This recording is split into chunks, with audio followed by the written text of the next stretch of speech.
Welcome to Energy Management, and this is all about how to set personal boundaries and maintain your vital energy. So actually this is so essential for everyday life, for everyone actually. The first thing I really want to share with you is to go into really what energy is.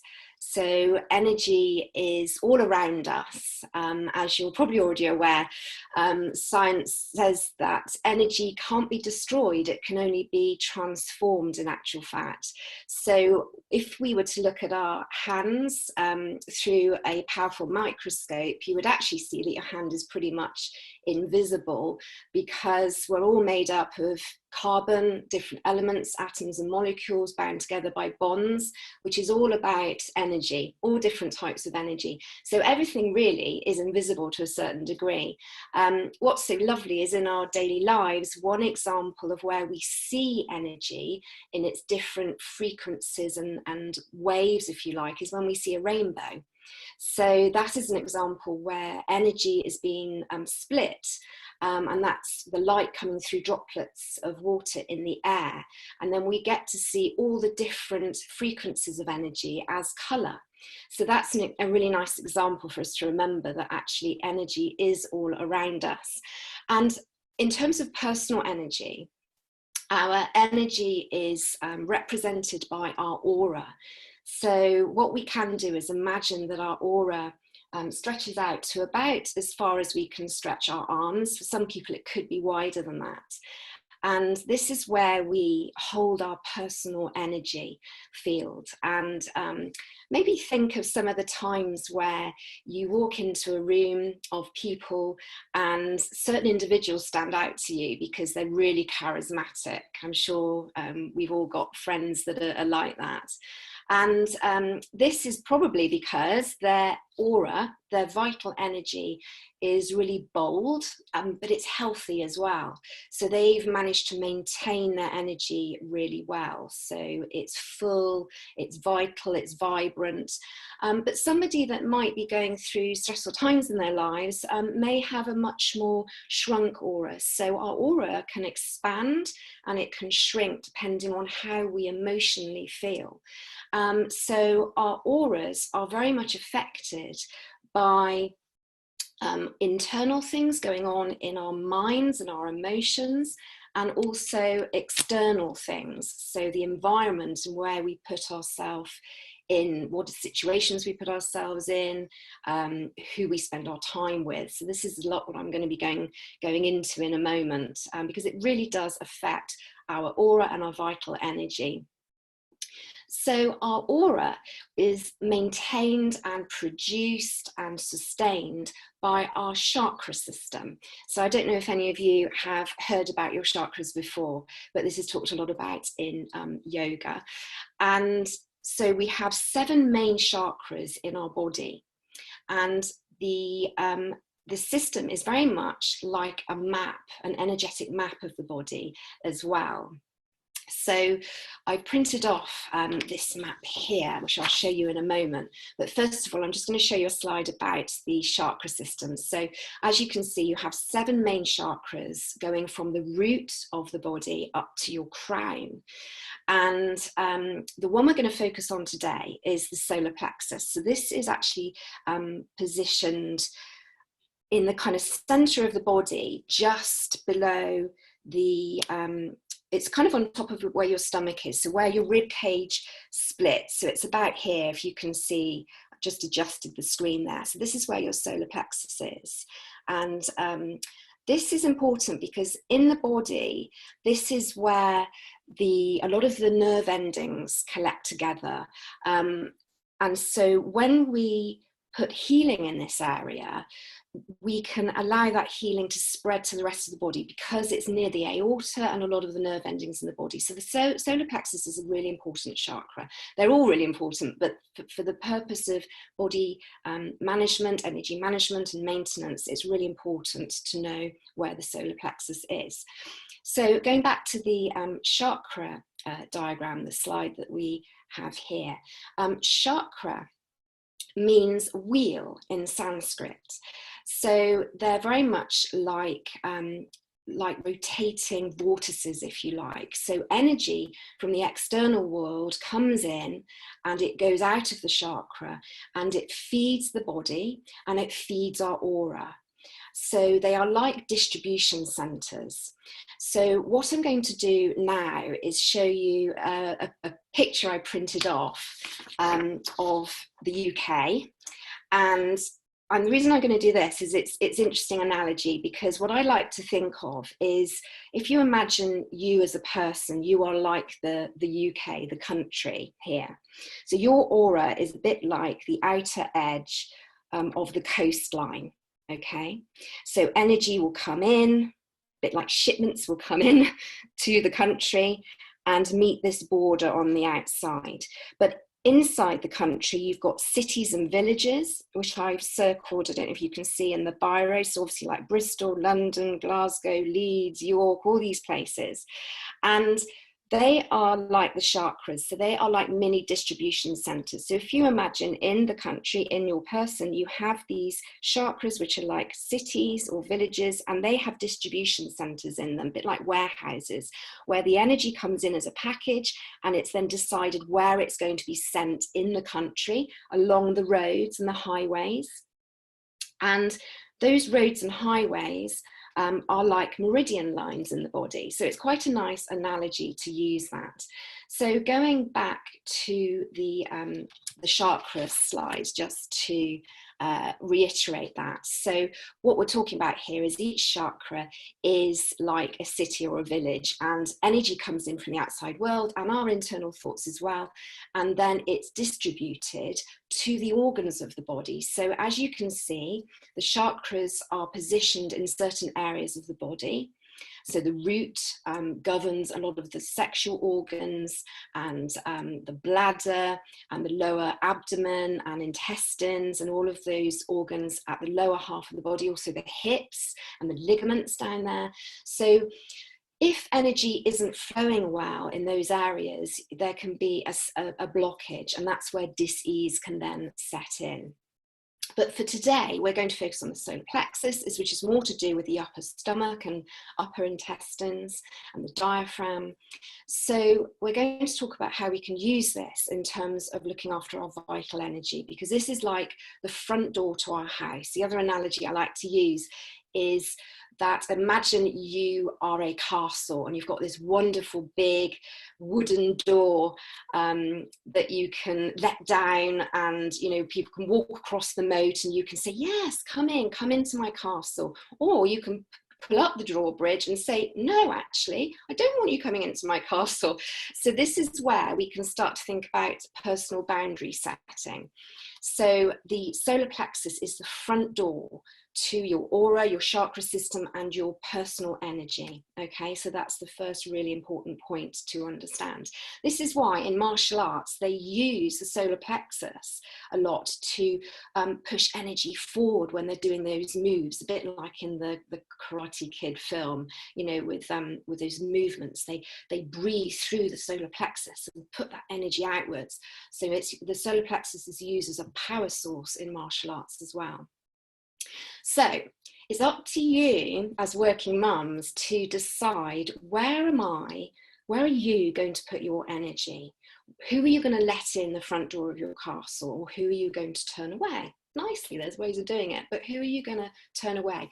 You need to be thinking about these relationships, both within your home, with your partner, with your children, sister, brother, your parents, but also in a work placement, all the relationships we have in our lives. So, as I mentioned before in the map of the UK, we also have these meridian lines which connect the cities, the chakras, and they are important because that is how the energy is distributed into the body. So this slide here is showing you a really nice diagram of how that's represented. So you can see it's really quite a complex system, and obviously it's really important that those meridian lines are clear, because then the energy flows really well, and then it can get into your aura, and then your aura will expand and be beautiful and vital, and then that's when you will walk in a room and light the room up, and people will say, wow, hasn't that person got great charisma, a great energy? They lift the room. So this talk, it's all about this awareness of your energy, where it is in your body, how it's maintained, and then how you can make decisions to keep your own personal vital energy flowing and clear. So obviously many of us have, all of us have different stresses in our lives. So the key is to be aware about when that's affecting your personal energy. We can do lots of things to unblock stagnancy in the meridian lines or the chakras.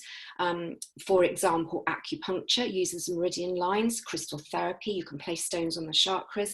But at the end of the day, all those modalities are great, but your personal awareness is the first thing to get right, and where you're going to be putting your relationships and the energy in your relationships.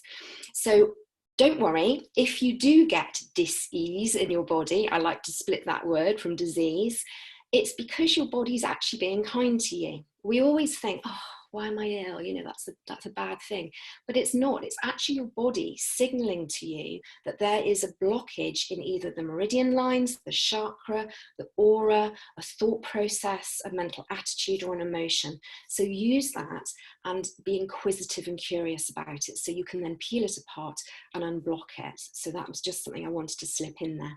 Don't think of disease as a bad thing. It's your body signaling to you that something needs to be cleared. Okay. So where do you direct your vital energy in your life? So what we're going to think about now is start to think about the analogy of emotional bank accounts. I love this because all of us have a bank account.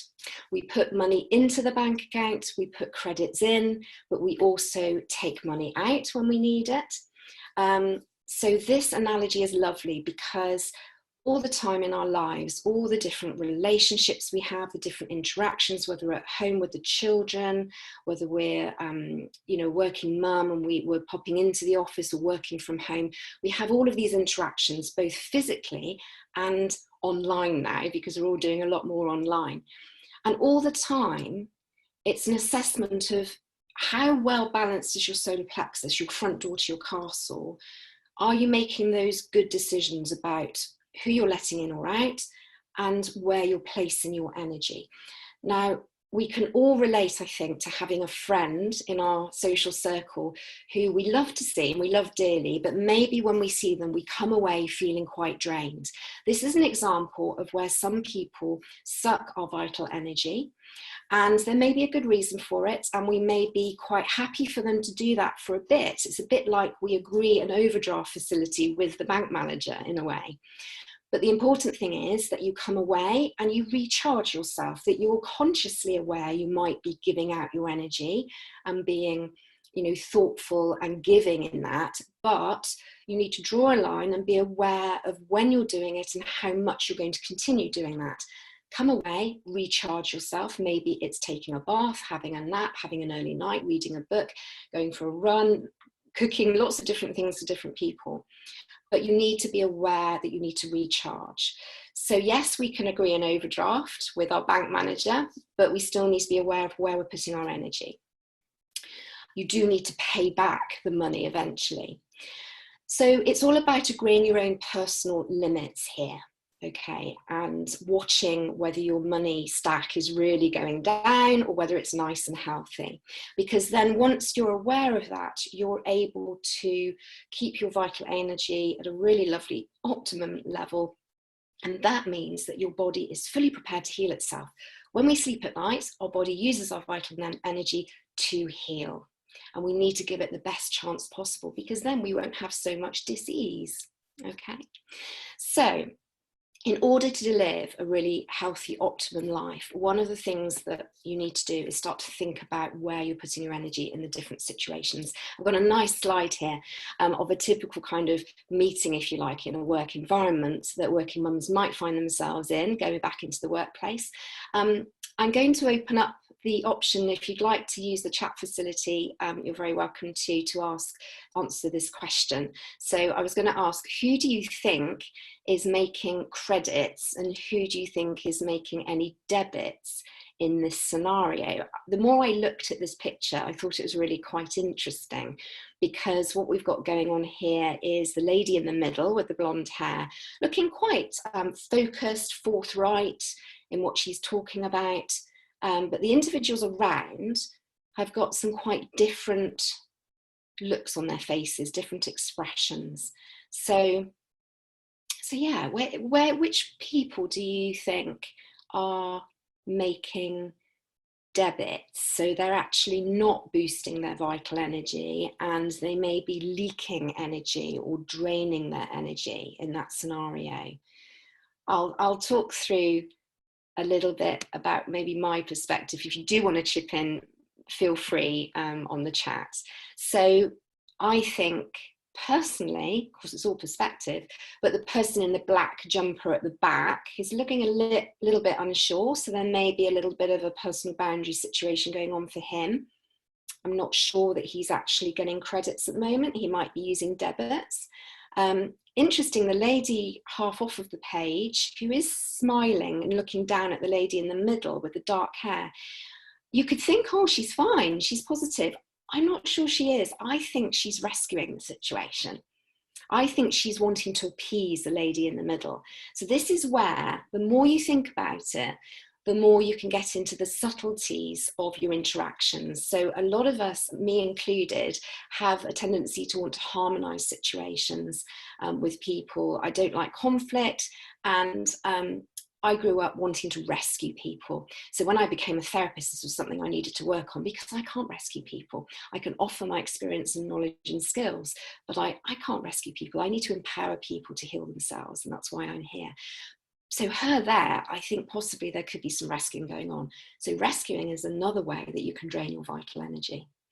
The guy with the glasses and the checked shirt, not too sure. I think he looks like he's having a bit of a daydream, maybe zoning out or feeling quite nervous actually. So I think there's some debits going on. The lady wearing the black cardigan in the back, she's looking at the camera. She seems okay actually. I think she's quite neutral. She thinks she's kind of quite grounded in her energy. And the lady in the foreground with the checked shirt, who's talking to the lady in the middle, they seem to be having a fairly equal conversation. So you can see how when you start to look at something, you really get an idea of the dynamics going on in energy. So what you need to do is think about, where would I be in that situation? And just start thinking about your interactions, maybe on the school run, or even with going to shops or seeing friends or family partners, parents. What are your interactions with those people? At the end of the day, you need to decide who and what you're saying yes and no to. So this is quite tricky and it takes practice. But when I was learning to do this better, what I started to practice, which I think is one of the essential tools I can offer you in this talk today, notice when you get this sinking feeling inside. So if somebody asks you, maybe they interrupt you on the school run and you're in the rush with the kids and they say, oh, can you do this for me? I really need help with this. And immediately you feel that you should help them. But try and check in. And if you get that sinking feeling lower down, that is a really good indication. And actually you'll notice the sinking feeling is actually where I showed the solar plexuses on the body. So lower down here again, just tilting the camera. So if you get the sinking feeling here, that is showing that your solar plexus isn't very happy, okay? Notice that, be aware of it, and instead of answering, okay, because you're at risk at this moment of putting in and taking out debits of your vital energy and giving it to that other person, pause and say, great, that sounds great, thank you. Look, what I really need is just some time to reflect on that and get back to you, so I'll let you know later on today. Everyone, I don't know many people that would have a problem with you just asking for a little bit of time. So that is the key thing here. Take time out to reflect within when you're posed with that situation. When somebody is asking something of you and you're not sure. I'm a huge reflector, so I need that time. I need that time to come back and check in and think, how do my solar plexus feel? Okay, so that is the key thing here. That's one of the key tools you can use. It's so simple, but it's so important. The next thing to do is I would really suggest you get a piece of paper and some coloured pens and you write down all of the roles that you as a working mum have. And you will be amazed at how many they are. This was my interpretation, but there were many more. I put down influencer, that's an interesting one, but often all of us are influencers in our lives. Obviously, there's the role of influencer on Instagram now and in the tech world. But, you know, all of us are influencers on some level. You might be an owner of your own business. You're certainly going to be a mum if you're listening to this summit. You might be a sister. You might be a colleague at work. You might be a manager. You might be a director. You might be in charge of other people. You'll certainly have friends of some sort.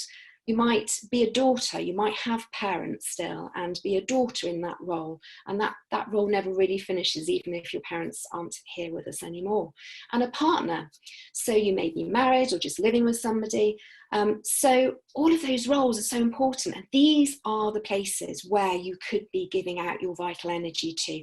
So I would suggest that you spend some time thinking about the plus or minus in all of those roles. Is it in general? Now, obviously, every day is different with different interactions. If you think of yourself interacting with your parents or your partner, from one day to the next, it's going to change. But take an overall view of that relationship and write down a number and a plus or a minus. So some of these relationships might be minus. You might decide that whenever I see that friend or that colleague, I'm debiting, I'm leaking energy. Or you might have a role where you always feel great and you gain from it because that person is actually boosting you. And it's actually a two-way, positive, dynamic relationship. So I would really encourage you after this talk to sit down or spend some quiet time if you can. Somebody can look after the children for you and have a real think about all of those roles. You would be amazed at how many there are. Okay, so what can we do with that? What can we do with all of this knowledge I've given you? I want you to get some tools that you can use. So this is really important now. This is something that you can do every morning to protect the vital energy that you do have. However much that is on a scale of 1 to 10, it might be 5 or it might be 8. But what I'd like you to learn is how to, first of all, protect the energy that you do have so your body can heal itself and kind of protect it from bleeding out any further. You still need to look at those roles and the interactions you're having, but at least protect what vital energy you do have. So we're going to tilt the screen a little bit at phases of this because I'll show you where my hands are going to be. First thing, ground your energy. Lots of ways you can do this. But in the morning, the way I do this is I stand by my window just before I'm going to cleanse my face and I take some breaths, because when you slow your breath down, it allows more healing to come into your body.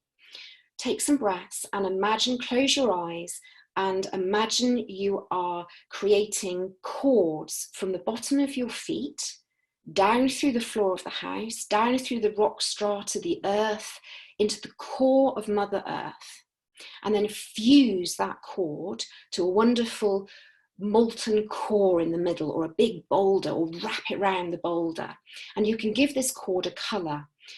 Typically it would be red or orange because your root chakra is red and your sacral chakra is orange. So it's really great to use those two cords, and you could also use the solar plexus as well, the yellow cord. So you could have a red, orange and yellow cord coming down from your feet into the earth, through the earth, all the different layers and colours of earth and rock, and wrap it around a boulder in the centre of the earth. And use your breath to do that several times. So that's a wonderful grounding technique that grounds your energy.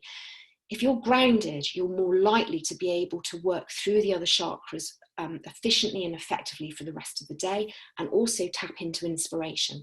Many people want to get to the inspiration and connection with spiritual realms and not be grounded, and that's not a helpful thing to do because you'll spin out of control. Grounding is so important. A few other things you can do: you can take your shoes and socks off and go and walk in the garden barefoot or at the park. Wonderful to ground. That's why we all feel so much better on holiday, because we walk on the beach barefoot. Simple. You can also garden. Gardening is great for grounding. Cooking, you can eat root vegetable soup. Anything that's made in the ground, root vegetables, is great for grounding. Any art activity is really good for you. Running, hiking, all of these things will ground you. But in the morning, just do that visualization with the cords. The next thing is center your energy and protect your energy. Now, I'd like you to follow me now if you can, and you can obviously listen to this recording again afterwards, but this is a wonderful technique. if you want to put your fingertips together in this shape here, and in the middle of your chest, you have your thymus gland. So it's really good to tap in the middle of your chest. You might want to do this now with me. This encourages your thymus gland to produce white blood cells, the fighter white blood cells. So really good for lockdown and COVID-19 at the moment. So do this with your breath.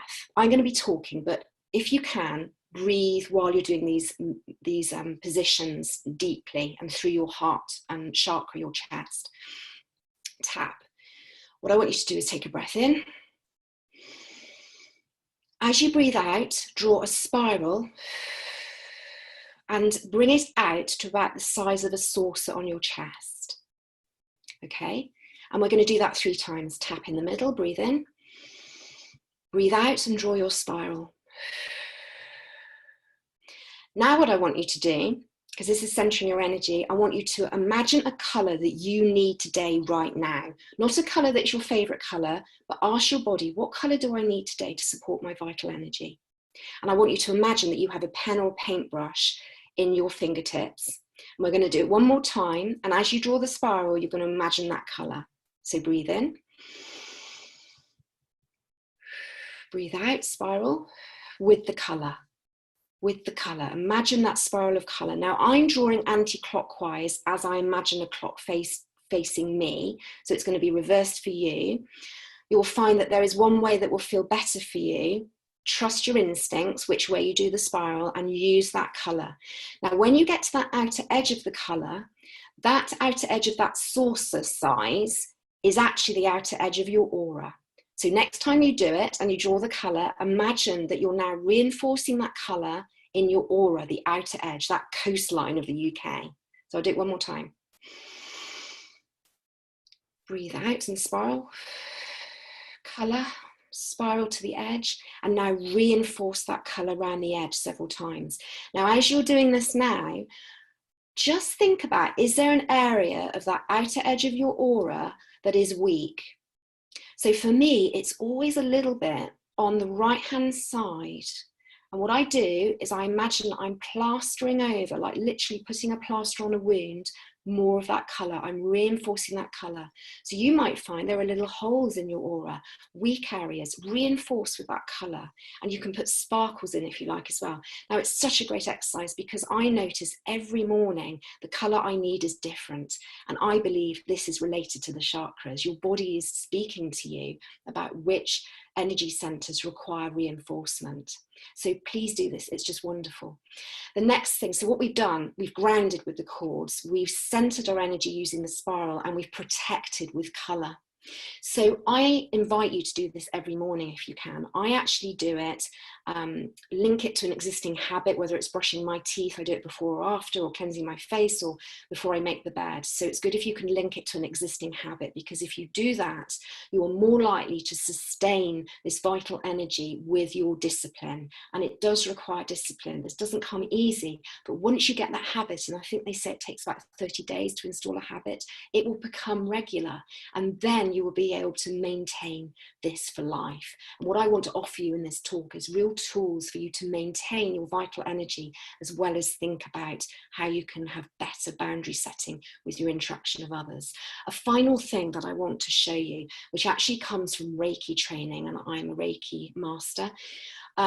Everyone can do Reiki. Reiki stands for Universal Life Force Energy. It's a Japanese healing art form. It's not airy-fairy, it's not weird and wacky, it's not dangerous. Universal life force energy is the energy that is in every aura of every living thing, and I believe inanimate objects as well. Tables, chairs, everything is made up of these atoms and molecules again, like our hands. So everyone can do Reiki.